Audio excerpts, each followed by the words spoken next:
ये स्क्रीन पे आपको दिख रहा होगा, ये मतलब बहुत बड़ा चूतिया है। ये पवन सिंह के बारे में लड़वा सिंह कुछ भी बोलता है। देखिए क्या फोन करूंगा, मेरा फोन ना उठाए, मैं जीवन में कभी फोन नहीं कर सकता। भाई पवन सिंह का इस वीडियो को देखने के बाद आप सबको भी ऐसा लग रहा होगा कि पवन सिंह तो बहुत बड़े स्वाभिमानी इंसान है। ये इंसान जो बोलता है वही करता है, कभी भी अपनी बातों से नहीं मुकरता है। लेकिन सच तो यह है कि भाई साहब पवन सिंह आज के डेट में इतना गिर चुके हैं, इतना नीचे गिर चुके हैं कि बार बार थूका हुआ चाट रहे हैं, बार बार थूक रहे हैं, चाट रहे हैं। तो देख लिया ये अपने बाप के बारे में क्या बोल रहा है। तो देखा गाइस क्या बोला।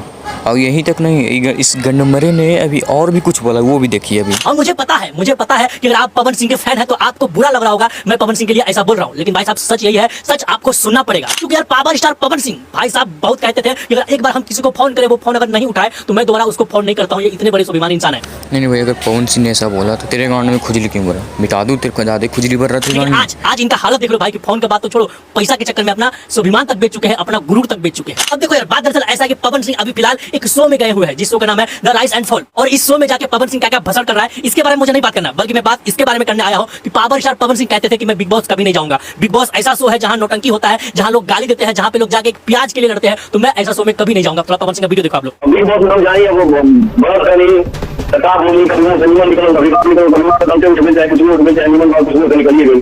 नहीं भैया अपना ही अपने हाथ में है। तो देखा आप लोगों ने। भाई इस गंडमरे को इसलिए जलन हो रही है, इसकी गांड में इसलिए खुजली भर रही है क्योंकि पवन सिंह आया रियलिटी शो में राइज एंड फॉल में। उसमें पवन सिंह टीआरपी पे टीआरपी ला रहे हैं। इनका एक बात फेमस हुआ था कि मैं 30 सेकंड भी बोलूँगा, तुम 5 घंटे तक चिल्लाते रहोगे, मैं 30 सेकंड भी बोलूँगा तो तुमसे ज़्यादा टीआरपी लाऊंगा। इस बात से इसकी गांड में बहुत खुजली भर रही थी। खुद आप लोग खुजली मिटा दो, नहीं तो मैं इसकी खुजली क्या कह रहे हैं पवन सिंह। लेकिन आज भाई साहब ये स्वाभिमानी पवन सिंह जानते हैं कहाँ गए हैं? ऐसा शो में जिस शो का भाई साहब बिग बॉस के आगे में कोई औकात ही नहीं है। मतलब जो इंसान बिग बॉस को घटिया शो बताता हो, बिग बॉस को गलत शो बताता हो, बिग बॉस को नल्ला शो बताता हो, भाई साहब वो इंसान आज ऐसा शो में गया है जिस शो का बिग बॉस के आगे में कोई औकात। इस भोसड़ी वाले को कुछ समझाओ कि राइज एंड फॉल अभी इस हफ्ते ही आया और बिग बॉस कई साल से है। फिर भी Pawan Singh rise and fall में गए, उसके बाद से टीआरपी नंबर 1 पे चल रहा है, नंबर 1 पे शो चल रहा है वो। इस घंटे मेरे को कुछ समझाओ। कैसे नहीं कहे कि भाई साहब पवन सिंह थूका हुआ चाट रहे हैं? क्योंकि पवन सिंह के हिसाब से अगर बिग बॉस गलत है तो भाई जिस शो में पवन सिंह गए हैं वो कहाँ से सही है? वहाँ भी तो आप जाके गंदी गंदी माँ की गाली दे रहे हो। आप पे आओ ना तो 1 मिनट में सबकी बात।